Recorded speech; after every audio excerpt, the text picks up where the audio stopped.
Yay. Yay! Yay! With the Did I get hosts, disconnected?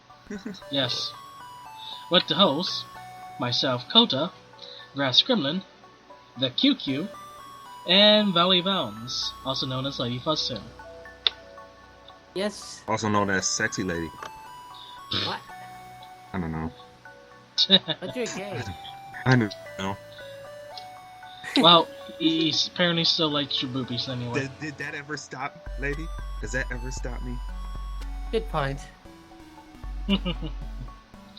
Well, tonight we're doing a new something different. For those who've never watched us before, what we used to do is we take articles from various sites and we discuss the article, read it, and tonight we're doing a new something different. For those... There we go. I forgot about YouTube. Anyway.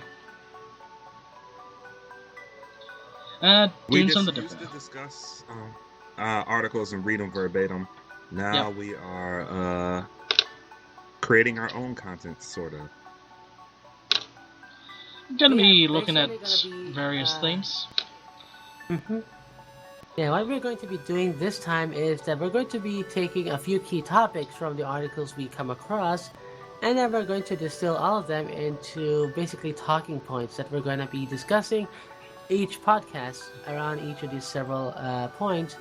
And basically we're going to be going off on our own intuition and our own knowledge of video games instead of just reading out of the articles. Yes. It's a new format, guys. You know how people are about new things. Of video games. New video games. New video games! Somewhat. Anyway. How's everyone's week been? I've been sick. It's been uneventful. No gaming this week, unfortunately. No gaming was done this week. So sad. And you, QQ? Stardew Valley. Stardew Valley, eh? Stardew Valley. Yes, What is so great about this Stardew Valley? That I obviously have not played. So, back in the day, when my friends had an N64, we used to all go over to their house, and they got this game called Harvest Moon 64. And it was only single player, so we had to take turns and basically fight over who got to play that day. And basically, Stardew Valley is bringing me right back to those days, but with even more features than Harvest Moon 64 had, which is shocking to me. It reminds me of Harvest Moon 64 plus some Animal Crossing things, plus some dungeon crawly things. I don't know, it's just really cool, so I've been enjoying it. Dungeon crawling, eh? In like what kind of way? Well, in Harvest Moon 64, during winter, you had, instead of growing crops, you would go to the mines. And basically, you would dig around for stuff, and eventually discover a hole that went further down, and you would keep progressing as far as you can before passing out, if I recall. If I recall, that's how the mine mechanic worked in Harvest Moon 64. In Stardew Valley, instead, basically the mine, which you can go to at any time of the year, is more of a dungeon crawl. You have a sword, there's monsters, and the ladder down instead of pull down, the ladder down will either be hidden under one of the rocks on that level, or it will be hidden. It will only be revealed when you defeat one of the monsters.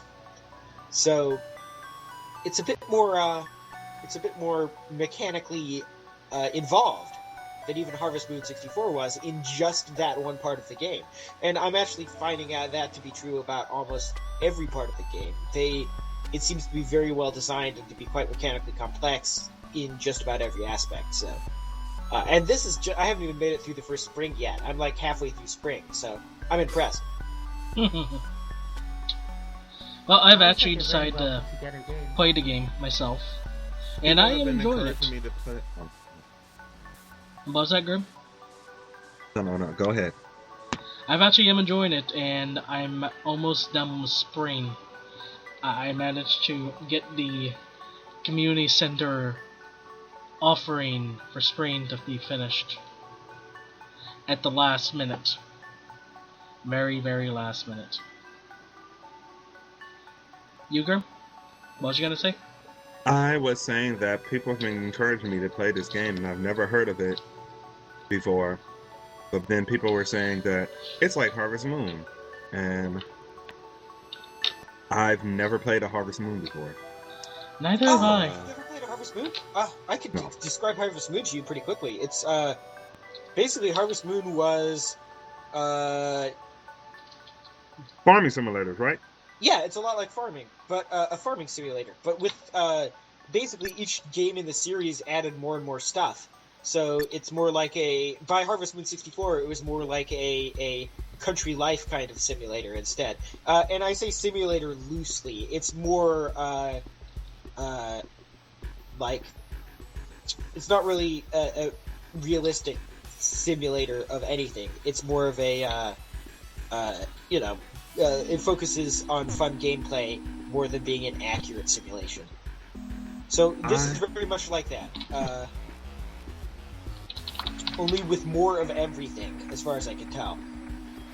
I have played Animal Crossing before, Yes, think and about Animal Crossing. thoroughly enjoyed that series. Think about Animal Crossing, but with more stuff to do. And, and more... Like, your main thing that you do generally is you have a farm that you have to clean up. You're given to it, and it's in an absolute wreck. So you have to clean up the area, plant crops, harvest crops, raise animals on it, build fences, upgrade your house, and so forth and so on. But that's only one section of the game. There's more. It's just... That's... If you've played Animal Crossing, that's probably the closest analog you're going to get. Okay.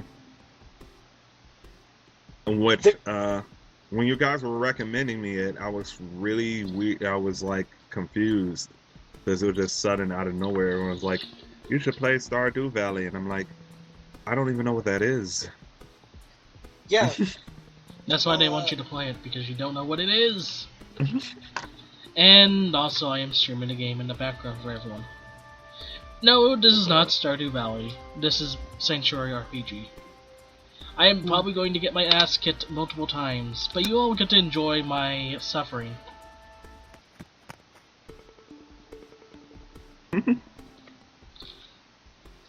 Yeah, the reason why I would personally recommend it is because of the adventuring elements that are put in Stardew Valley. That kind of gives it its own flavor of a gameplay above the many other, supposed clones that are about to come out soon. Oh boy. Hmm. Yeah, it's... I'm really surprised. I'd seen the trailer, but it looked to me just like Harvest Moon. Having it have all these extra things in it is kind of cool, and I'm excited about that. I guess I would give it a try.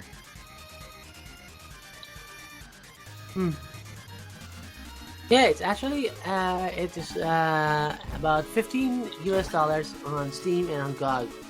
I would personally recommend getting the GOG version because you don't have to be online on Steam in order to play it, which is a really good thing because Stardew Valley seems to be just one of these games where where you would want to just be alone and in a very, very zen mood to play.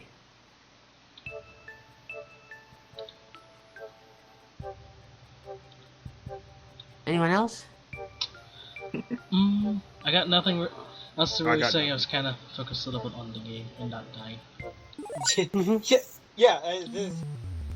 And it's very much as zen or not zen as you want it to be, because you could just spend all day on the docks fishing, or you could go down into a cave and bash some monster skulls in. Or you can actually start that farm that you promised your granddad that you was gonna do. What the fuck? Yeah, I don't have much else to contribute to this because, pretty much all of my gaming time has been taken up by Warframe this week. And the biggest reason for that It's is been like that because, for the past few weeks, Val. What are you saying? It's basically the game that me and my girlfriend play all the time whenever we're free.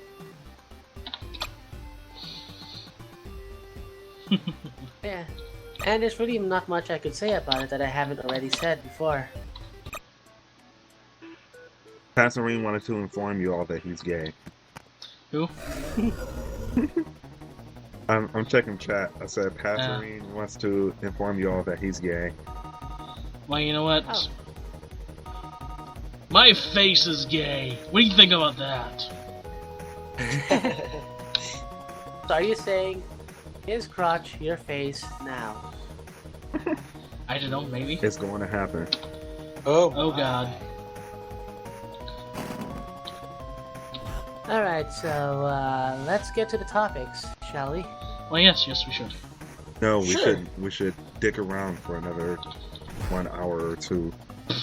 I'm always down for that.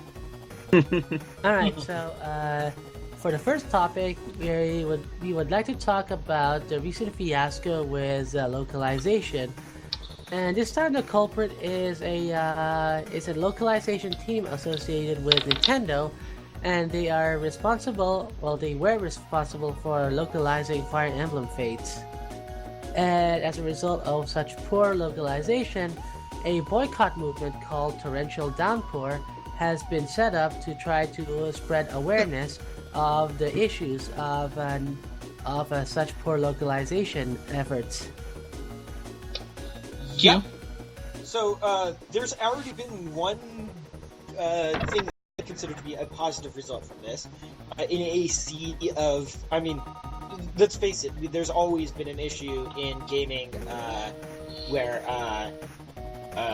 the publishers generally use PR agents to downplay customer concerns instead of actually responding to them. One of the positive things that I've seen come out of Torrential Downpour, despite the inability to route around some of that, has been that people are starting to look more into who is localizing their games. So there has been some investigation into some upcoming games, because gamers have traditionally had difficulty making informed decisions because it's not all due to negligence on their part, but mostly because information about the product just isn't readily available before the release. So one of the things that has been opaque is the team responsible for performing localization. But thankfully, due to this foibles of the Nintendo Treehouse trying to localize Fire Emblem Fates, I'm thinking that we're going to see this information become more readily available. So, Nintendo recently announced some Pokemon games called Pokemon Sun and Moon, and there's already been inquiries made about which teams are going to be localizing those two games. And fortunately, we already have good news. It looks like it'll be performed by who has always localized the Pokemon games, which is a in-house team within Game Freak itself, with support from the Pokemon Company. So, we already know that this is going to be localized just as well as all the other games in the series. And we could all breathe a collective sigh of relief. Yep. You know what that means? What? What does it mean? What does it mean? It means that we can continue petting our Pokemon in new ways. Oh, Val. Because that's why you...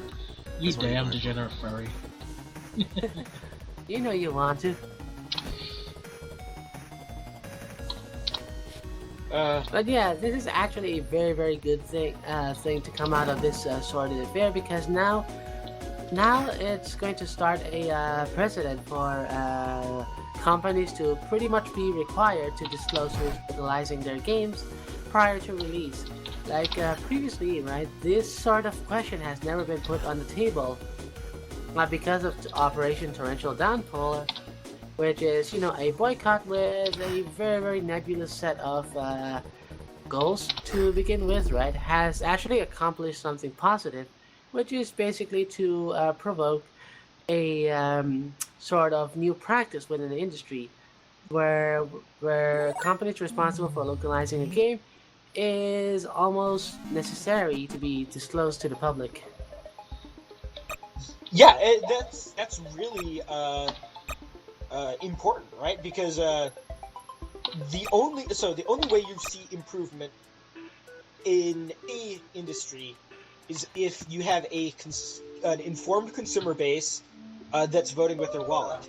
And if you're missing that first part, if the consumer base isn't informed, then they can't make informed purchasing decisions. So you're never going to see anything change.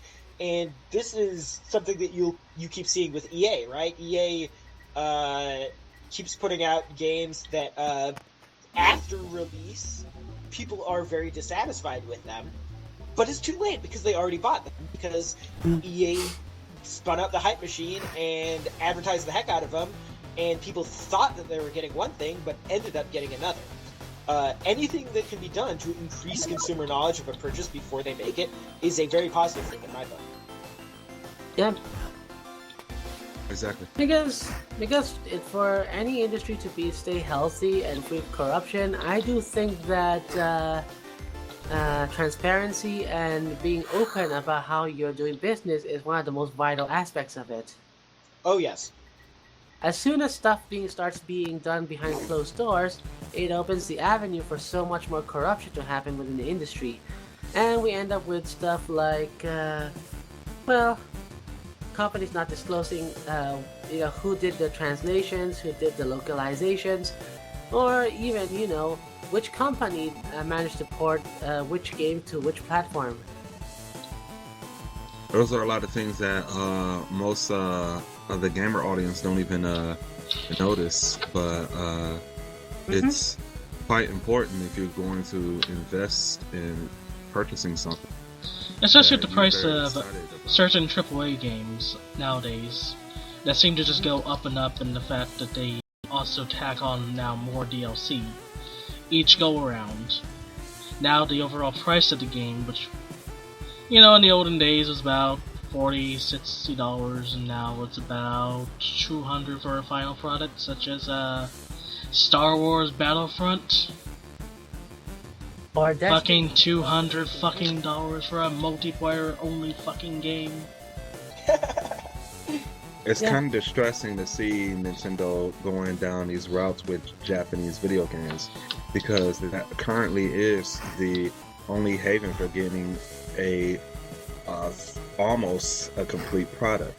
And I'm not saying that a large amount of companies aren't stiffing gamers on DLC practices and such like that, but there's quite a great deal of Japanese games that when you buy on day one, you can still get the whole game at day one, so to speak. Well, to speak in Nintendo's defense, the team responsible for localizing Fire Emblem Fates isn't exactly central to Nintendo's operations.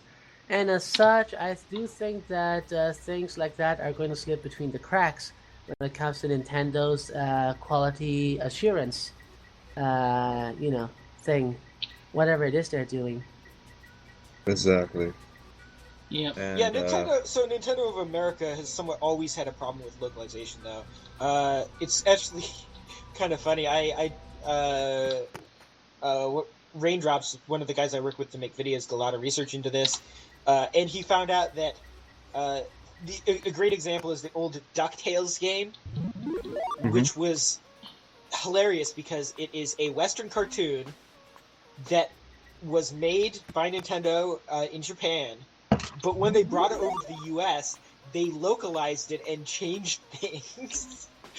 That reminds me of Kingdom Hearts. That actually reminds me a lot of Kingdom Hearts. Yes, but so some of the things that they changed were like references to religion, like they took crosses off of coffins and things like that. And that's something Nintendo's pretty much always done. References to alcohol, when they localize it, they take them out. References to religion, they'll change churches to some other structure or take crosses off of things. And it's just been a habit that they've been doing for a long time. And I think it's partially because of Nintendo of America treating it like they're a toy company instead of like a game company. Well, it's been said that...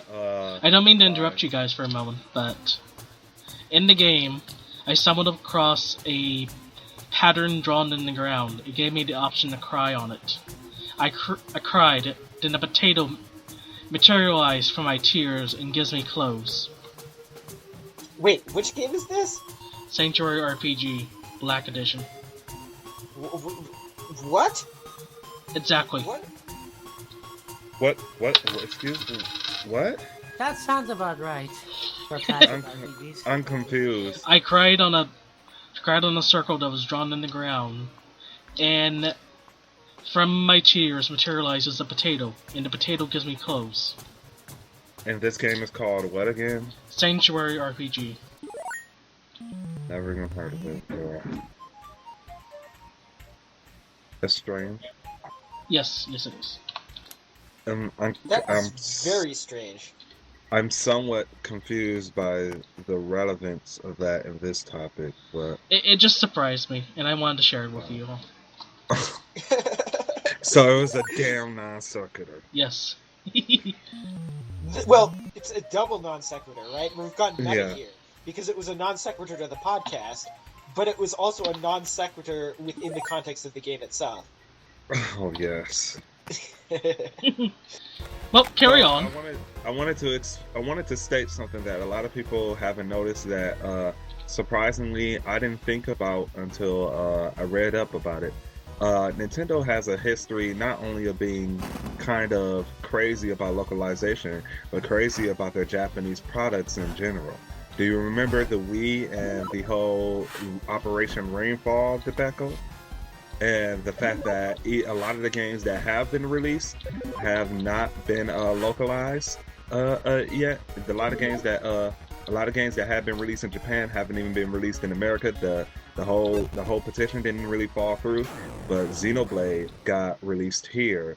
And if you know about the original Xenoblade, you'll know that it was already translated in Europe almost entirely. So the localization team didn't have to do a damn thing when they released it over to the US. So it also makes it quite strange and odd that Xenoblade X would actually have quite a great deal of censorship in it when a game that was supposed to be Japanese only was released to the US with very little, it seemed to be changes or censorship. Not that I know of exactly. Yeah, well, it's strange, isn't it? Like, I almost think that the only reason that we're even seeing a Fire Emblem game come out over here at all is because of Smash Brothers. Yes. Like, I don't... Nintendo has been very keen on pushing their flagship properties of Mario, Kirby, Zelda, and all that. And a lot of the more obscure products, like I need to read up on this, but apparently Devil's Third wasn't supposed to come to the US as well. There's a lot of Japanese games that Nintendo isn't very, I would say, they're games that Nintendo doesn't really care much about. And yeah, if anything, I think a lot of the localization changes in Fire Emblem is based off the fact that Nintendo's trying to push it as being part of their sort of Zelda, Pokemon, trifecta, so to speak, of video games. Well, I would say it's more accurately described as the Smash Brothers Pantheon. The Smash Brothers Pantheon. Yeah, that makes a lot of sense. There are games created by Nintendo that are supposed to have family values, so to speak, placed into them. Not a lot of nothing that would cause the games to basically the least offense as possible in order to release the product to a broad audience. Because one thing that I did notice that was a bit suspect about Xenoblade X when it was first being announced was how much Nintendo was pushing the game. So it seemed like a lot of the cuts were an obvious example of Nintendo trying to push the whole broad appeal, so to speak, in America. Nintendo seems like a company that's afraid to cater to a niche audience. Yeah. And I would say that it could be for good reason due to the current sales of the Wii U So, I don't You know. think they're going into turtle mode? Yes. I think they're trying to go, they're trying to pull the whole, we need to be very, very, very careful attitude towards the system. Because a niche product takes a risk. That means that's less sales for the Nintendo products and consoles. Yeah, that makes a lot of sense. Which is why you have a lot of examples of censorship where things that are acceptable in Japan, well, they would never get away with in the US. Like, for example, the censorship of certain costumes in Xenoblade Chronicles for a certain character that is underage. And while certain costumes like that are acceptable in Japan, in America it's just going to raise too many questions about Nintendo's morality. And whether or not that is a valid question, it's still going to affect Nintendo's PR according to Nintendo itself. Yeah, Nintendo is it's trying to grab a large games that sell as much as Mario, Zelda, Kirby, etc. They need to get that large amount of audience. And to be fair, niche titles that come out on the PS3, the PS4 and PS3, like Saren Kagura and Hyper Dimension Neptunia series, aren't they're not selling gangbusters. They sell enough for that particular kind of company.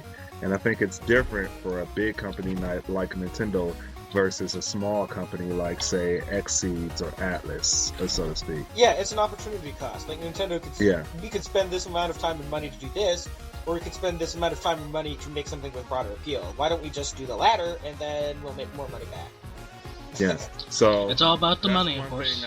That's the one thing I sort of have an issue with the whole torrential downpour thing, is that it's sort of missing a point, so to speak. And the only way for a company like Nintendo to be able to listen to its audience is something drastic.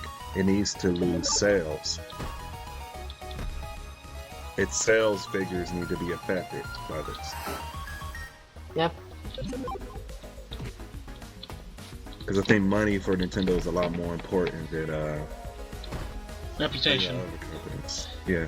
Reputation, yada yada, morality. Because like you said, censorship is very common with Nintendo, and it's possibly one of the reasons why there's a lot of people who don't really care about the censorship, because it's the new normal for them.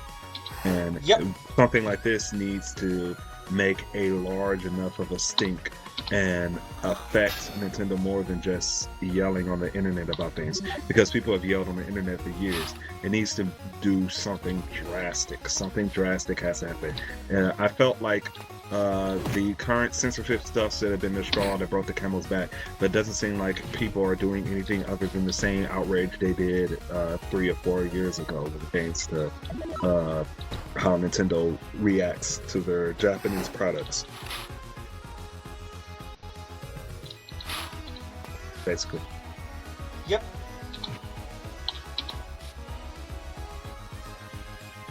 I think we've pretty much exhausted this topic. Do you think? Yeah, I think so myself. Yeah. So I think it's time to move on to the second item in our list, which is a pretty dramatic event that happened this week. Apparently, Gabe Newell cannot really handle the bans. Yes. Yep. So what happens? QQ, would you like to read it? Yeah, what happens when Gabe Newell himself can't handle your bans? Well, you get fired. Apparently, one of the 4 major tournaments Valve was putting on in the Dota 2 community has been plagued with a myriad of technical issues. And the production team responsible for the streaming, well, they've been fired. But that's not all. James 2G... actually, I'm missing a letter there. He's James 2GD. Sorry. James 2GD Harding, the host, has also been fired after one single day of commentating. This did result in a backlash, as he's quite a popular figure in the esports community. But apparently his banter was too much, and Gabe described his reason for firing him because James is, quote, an ass. Now, James has written a lengthy response notice about chronicling the events from start to finish, and it's way too long and in-depth to be covering too much here. But basically, yeah, his bants were too much, so he was canned. Oh boy. Oh boy. Yeah, basically, like, this is a major tournament, and they're not even on day 3, and it's already, like, yeah. Going So tits up. Bance, what was he making pot shots at Gabe or something? It's just apparently his style. He uses this high level banter against all the pro players and other things while he does his commentating, and apparently, I'm guessing he ticked off the wrong person, and it somehow made its way up the chain to Gabe Newell himself. We only know Gabe Newell knew about it because he popped by the Dota 2 subreddit to explain his reasons. This was what he said. James. We've had issues with James at previous events. Some Valve people lobbied to bring him back for Shanghai, feeling that he deserved another chance. This was a mistake. James is an ass, and we won't be working with him again.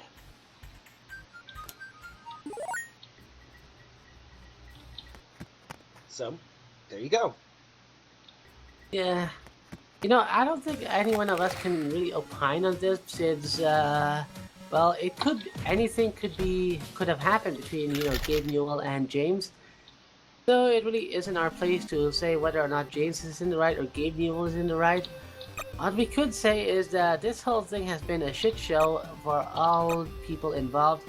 And I do think that this shows that Valve has a lot to learn when it comes to professionalism, especially when it comes to casting of esports events. Yeah, well, Valve has always been kind of a fly-by-its-seat of the pants company, which works well in some environments, but not well in others. And I think perhaps large events like this, you can't necessarily fly by the seat of your pants so easily. Yeah, there needs to be a lot more planning and stuff like that. A little bit more professionalism. Yes.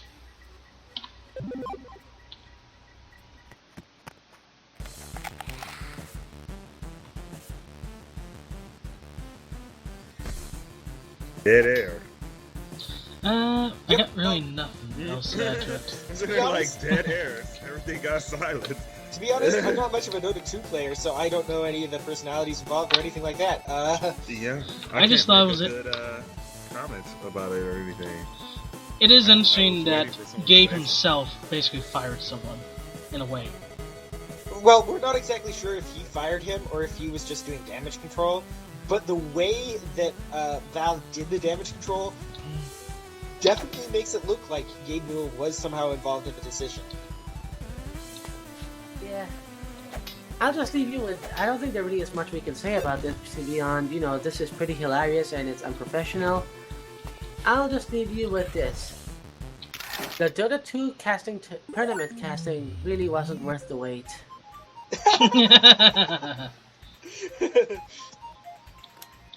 And now Half-Life 3 is delayed for another year. You can thank me. Yes, all thanks to No, you. it's another 3 years. He says, It can't be I 3 was years. going to release Half-Life 3, but now I just feel like delaying it. You can't delay it. by Here, 3 have a years, new though. hat in Team Fortress The 2. game is completed already. We have the game entirely completed, held up in the vault. He'd have to learn how to count to 3 before delaying something for 3 years.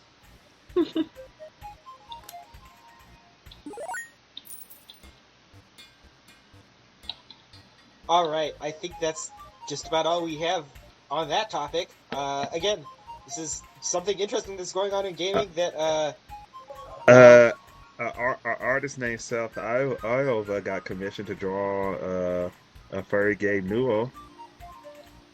Yeah, I saw Oh, that. That was boy. interesting. Go look oh that boy. up. That I wouldn't be That's surprised the if Jane joke. Newell turned out to be furry himself. That's the joke. Oh boy. I I don't even know what to say about that. It's great.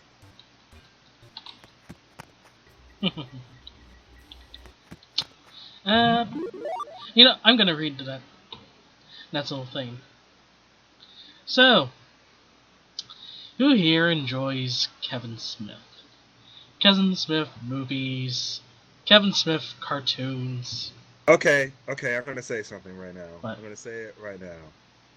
I never gave a shit about Kevin Smith.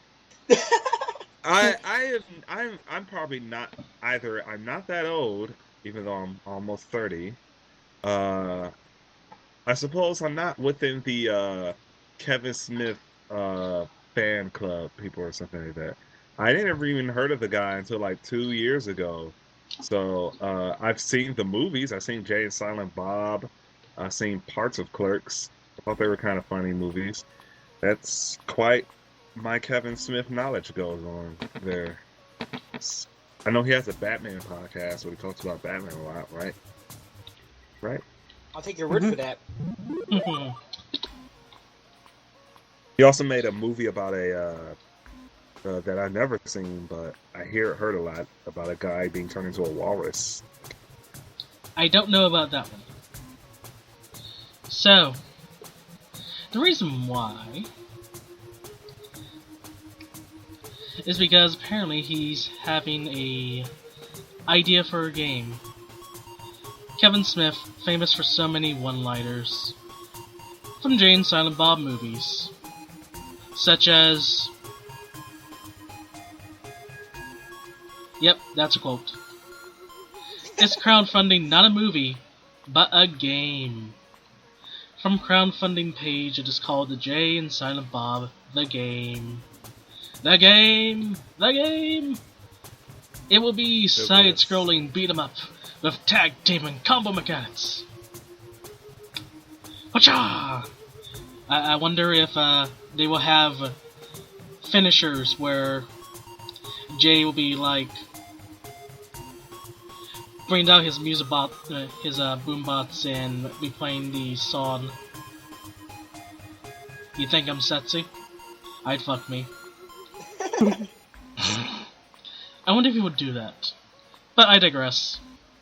It'll also include verbal combos called Combo Mechanic. The allow you to injure your enemies on a personal psychological level. So yeah, you get to be not only beating them up, but you get to call them names and be the overall badass you always wanted to be when you was 13. Actually, no.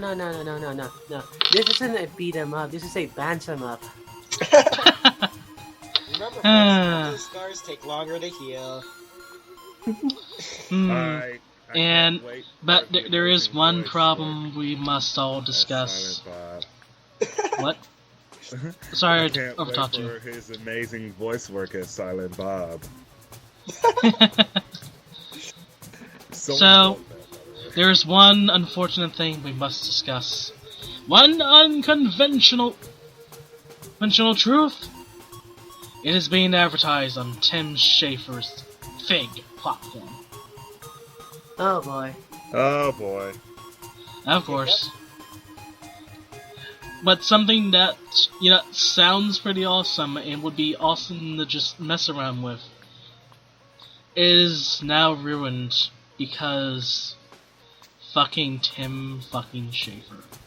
He's going to hand Tim Schafer his money.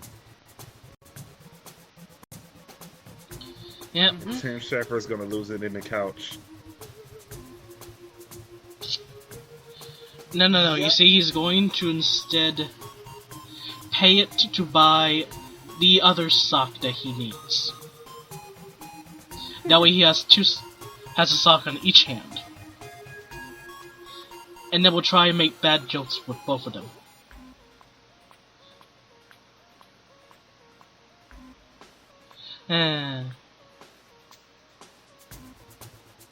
So, with regards to Fig has some interesting things behind it.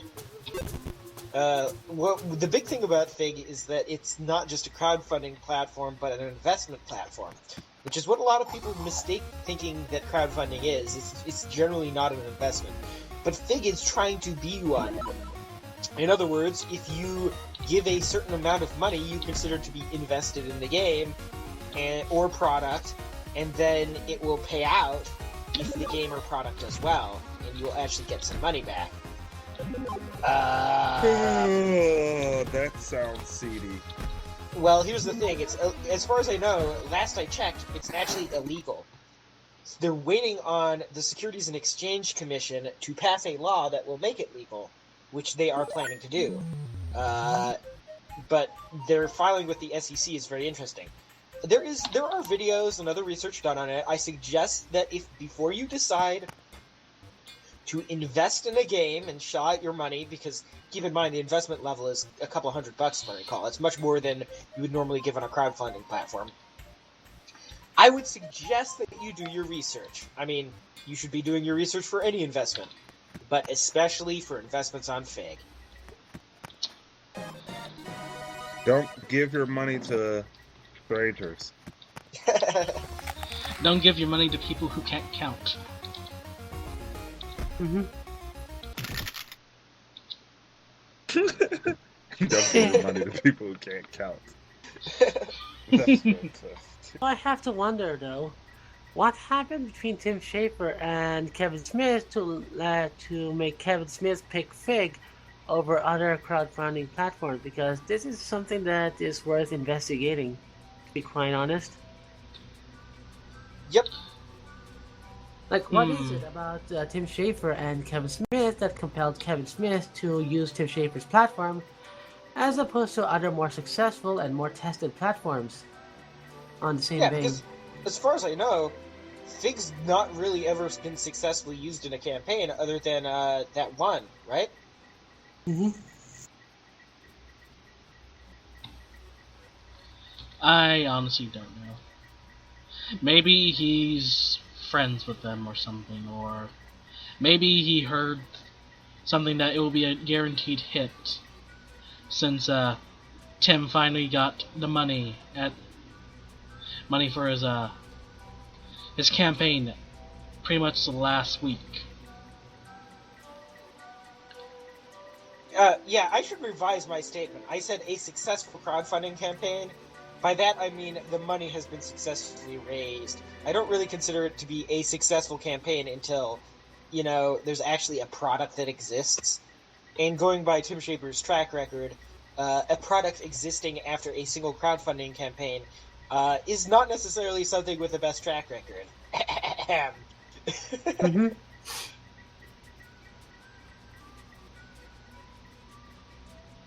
So, Yeah. something to keep our eyes open for. Yeah. If you ask me, right, and if you ask me what I think is happening, like really happening between Tim Schafer and Kevin Smith, I think that some money has been exchanged under the table, or at least agreed to be exchanged under the table. Hey now, lady. Not conspiracies here. I don't know. We don't take Khan to that sort of thought. Honestly, I don't know what happened, but it's really, it's not your usual thing. Like if you're trying to do a big campaign like this, I would not think that you would want to use such an untested platform. Seriously. But I guess something happened that we'll probably never know about to make Fig the platform of choice for this crowdfunding campaign. Oh, snap. Again, I suggest that you be... I keep going back to this informed consumer thing. I suggest that you be a consumed informer. No, that's not right. Yes. An informed consumer before you decide to invest heavily in Fig. investing at a low level, I mean, basically you can treat it like any crowdfunding thing, right? There's a chance that it could fail. But investing at a high level, like actually at the level where you are hoping to get money back, I would not recommend that without doing your research. Mm-hmm. Yep, so who wants to start up the next one? Let's see. I think I can do the next one. So the next one is about Nippon Ichi Software of America and their annual press event. And basically, they're going to be announcing the games that they're planning to bring to the West. And the list is, let's see, Grand Kingdom, Psycho Pass, Mandatory Happiness, Stranger of Sword City, Touhou, Genso Rondo, set in the Touhou universe, and an isometric survival horror title called Yomawari Night Alone. This event also featured a short teaser for the controversial Criminal Girls 2. And I have no fucking idea what these games are. Except for Touhou. I know what Criminal Girls is. Go ahead. Criminal Girls is a game where you have a bunch of prisoners, and this is off the top of my head. You are a warden, and you have a bunch of girls who, I guess they did some crimes, but they're now prisoners of yours. And I think it's a dungeon crawler, but you spank them in order to discipline them. Oh Uh-huh. my! And it has suggestive pictures of the girls being spanked. In the sequel, the pictures are now animated. You spank them. It has some really nice artwork, actually, honestly. The first one was actually heavily censored, the US version. And it was a derisive thing because the game wasn't honestly very good. Yeah, I mean, if you're selling a game and the selling point of the game is that it has all this weird, kinky stuff in it, and you take the weird, kinky stuff out or tone it down, then that is a recipe for a game that is not very good or won't sell I don't very think well. they even took it out. I think it has something to do with purple mist that they put over the scenes or something like that. I need to look it up. I don't have all the information, unfortunately. So I'm Purple terrible mist. at explaining it. It's Yeah. actually Purple haze? hilarious. You guys would have to do some digging. But yeah, the game was censored, and I do believe it was a very mediocre game in and of itself because I've seen some gameplay out of it, and the combat wasn't very good. Yeah, I got nothing for myself. Yeah, I got nothing myself either. Anyway, Let's see. Let me just take a more closer look at some of these games, and maybe I'll be able to tell more about it. Like the name that really popped out to me is that Touhou game that is set in the Genso Kyo mythos of the Touhou series by June. And let's see, and there really isn't that much being said about it. Yeah, Let's see. it's a presser event, so there's not gonna always be the best amount of information, sadly. Yeah. no, Yeah. you know what? There is one thing I can take I away need to from this correct thing. myself. The first game also had animated Cutscenes. things. So are you Yeah. telling me that most of these games are visual novels? No, there's allegedly dungeon crawlers actually with an RPG style combat system, so to speak. And the main gimmick of it is punishing girls. And the censorship of the American version just has a purple mist. It's not really censored at all, honestly. They just added a purple mist to make it less clear looking. But the Japanese version has much more visible of those scenes. Oh my gosh. I've linked the video for you guys to check out the censored version versus the Japanese version. So Seems like a waste of time to censor it like that if you're gonna half-ass it, so to speak. Yeah, I think maybe they just didn't want to waste time or something. yeah. That's probably the case. Despite the artwork, despite me liking the artwork, the game itself is actually pretty mediocre. Yeah, that seems to be the case for most of these kinds of games. I'll be perfectly honest with you. Like, they really aren't that much focused on quality as much, pandering to a very, very certain niche. And in this case, I think we can all tell what that niche is. The censorship in this is very unnecessary. Oh yeah. Yep. I like the concept of it. Too bad the game is shit. Honestly.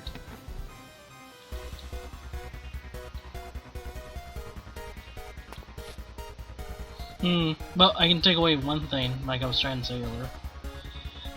That even though some companies are kind of now starting to be hesitant about bringing over some games, all these others are still willing to try their hand.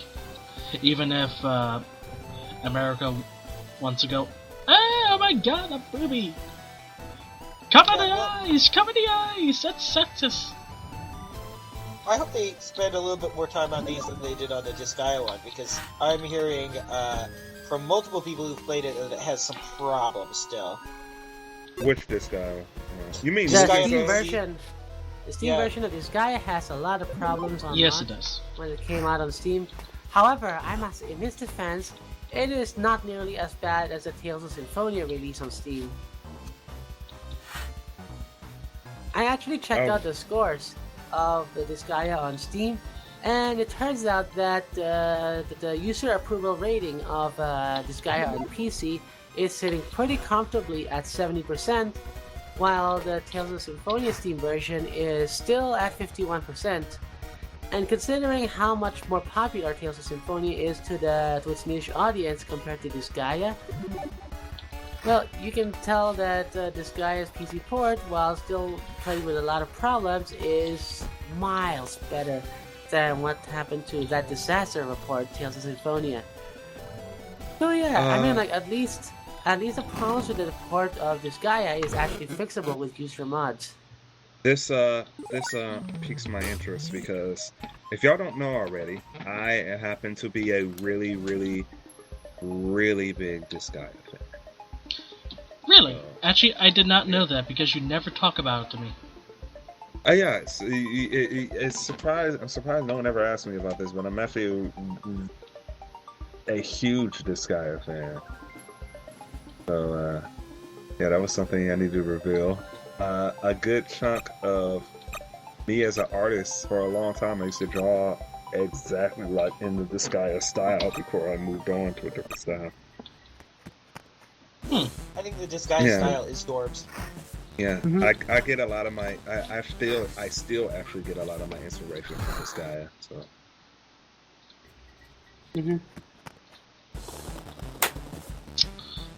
Well, you learn something new about someone every single day.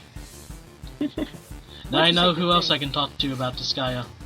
But before, I didn't really have that much. Aside from my real life friends. Everyone's like, I'm an encyclopedia. what kind of weird game is this? This looks dumb. When can I start shooting things in the head? Can I teabag that demon? I happen to be an encyclopedia for Disgaea. I've never actually played any of the games in the Disgaea series, which is kind of sad because I own 3 PS2s. If You should there's fix one that. game that I would love to play from the Disgaea series, it's the Preeny games that were on the They Vita. are really, really, really good. They are really, really good. Yeah, I would love to see them come to Steam as well, because that game is so dirt, but it's so much fun. Oh god, I would kill for both Printy games to come to Steam. I would kill for those. Oh my gosh. make sure that I'm never the one placed in the position where I have to make the business decision to withhold those from coming to Steam. Someone will come to my place and slaughter me. You don't realize, but yeah, I really love the Disgaea series. Just so you know, I happen to have a Disgaea OC. That's how much I love that series. Wow. Yeah. I guess I should play it then. You have a pretty ringing endorsement for it, so. Yeah, I would say I got opinions on all of them, but I haven't finished. I've only ever fully finished the first two. I didn't get very far. I never played the third one. I owned the fourth one, but I had to sell it for some reason because I had to sell my whole PS3 at that time. So now I had to rebuy it. It's a shame. Yeah, but I'm going to get the third one and the fourth one. And try to finish both. I really love that series.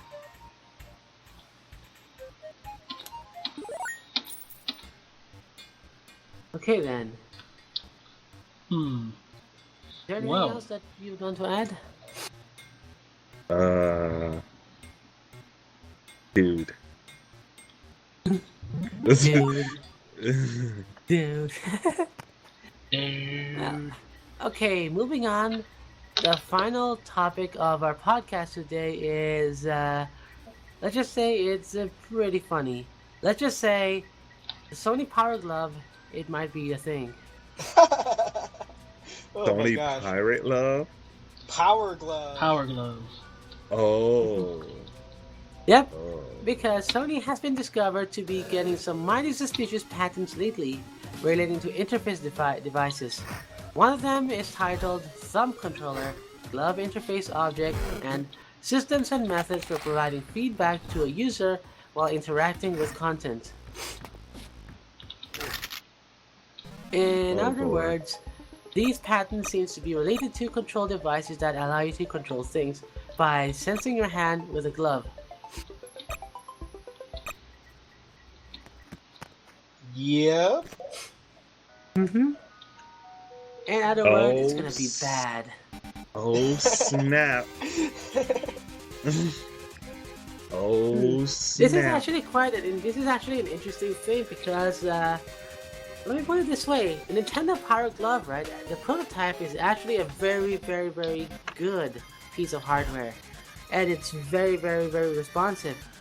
The reason why the Power Glove turned out so terrible, though, is because when Nintendo, right, was tasked to turn the product into something that they can sell to consumers, they had to cut a lot of corners and basically dump down the technology very, very, very much in order for it to be sold at an affordable price, because the prototypes that came out are very, very expensive state-of-the-art technology that you can only get by, at the time, right, I think it's military grade technology. So they had to basically cut down a lot of stuff, replace a lot of the technologies with much more consumer grade versions in order to make it affordable, which is why the Power Glove is such a terrible piece of shit back then. So I'm actually thinking that, this time in 2016, when the technology is a lot more there, that maybe Sony might be able to pull it off. That would go well with a VR headset too. I can tell you one thing though: the success of this product, whatever it is going to depend on one very, very vital thing. I guess The you color can all scheme. figure out. Nope. I guess you can all figure out what it is. How much, how soft the palms will be? No, I'm talking about virtual reality porn. Oh, yes. Oh, wait. Yep. Are you trying to say we can use this glove to hold virtual reality boobies?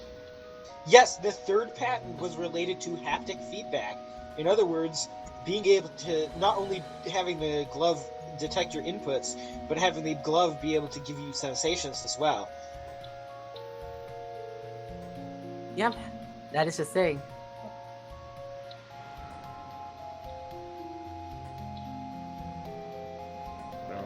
Any thought?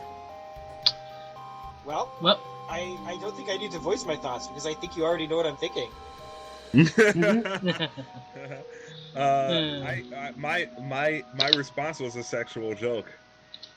Fanboy fantasy? No, I was saying, are the palms soft? Oh. Yeah, I hope it doesn't feel like the Power Glove, at least. Oh my god, like imagine if Nintendo actually came out with porn with the Power Glove back in the NES era. It'll be like the Atari 2600. In an alternate universe, when Nintendo did what Sega didn't.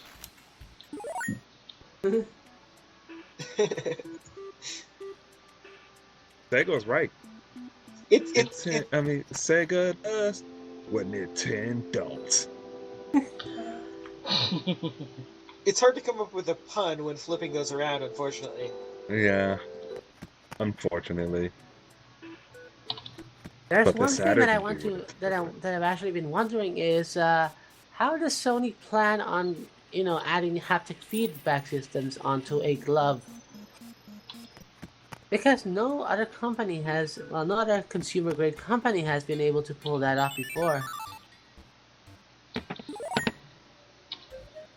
I At don't least know. not that I know of. I have no clue. I am so not in the knowing. I mean, like, from what I understand, virtual reality is the current frontier. Oh yes. And being able to touch and feel things in a virtual world, that is actually blowing my mind right Touch now. Like, and feel things, huh? that is like one step beyond bleeding edge. When are we gonna get like Lawnmower Man virtual sex or something? Oh god. Is that no? That was Demolition. That was Demolition Man, right? I was gonna say Lawnmower Man doesn't sound like anything I would want to involve. Virtual sex. And then we'll be like, I don't remember which one was which. Yes. Having sex without actually doing it. I just want a chair, right? I want a chair that molests me and I do nothing. Sounds like living the life. Let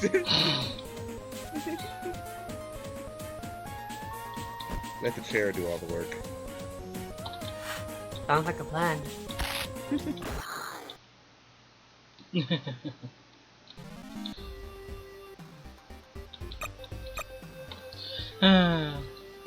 So, I think this is a interesting kind of way of doing the podcast.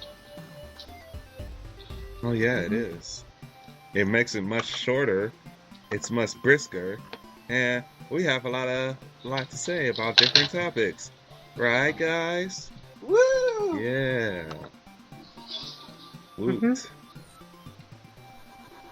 Oh, does that mean that it's the end of the marathon podcast? Yeah.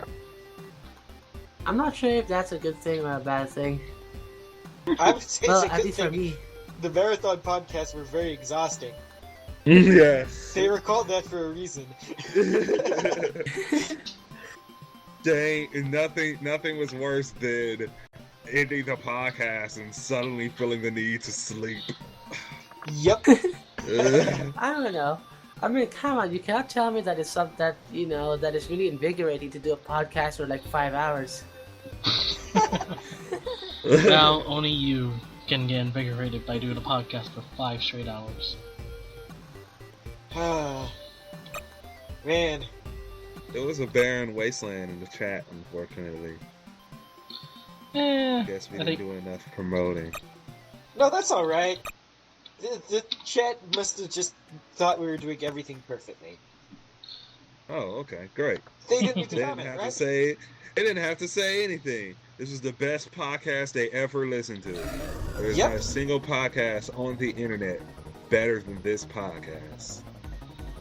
Not Exactly.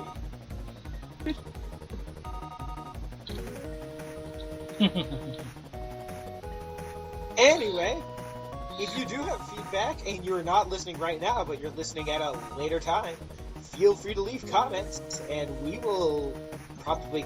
No. We will most definitely reply to them. Yes, and we will not mock them. Nor delete them, nor hide them away. Yeah, Discworld demands feedback.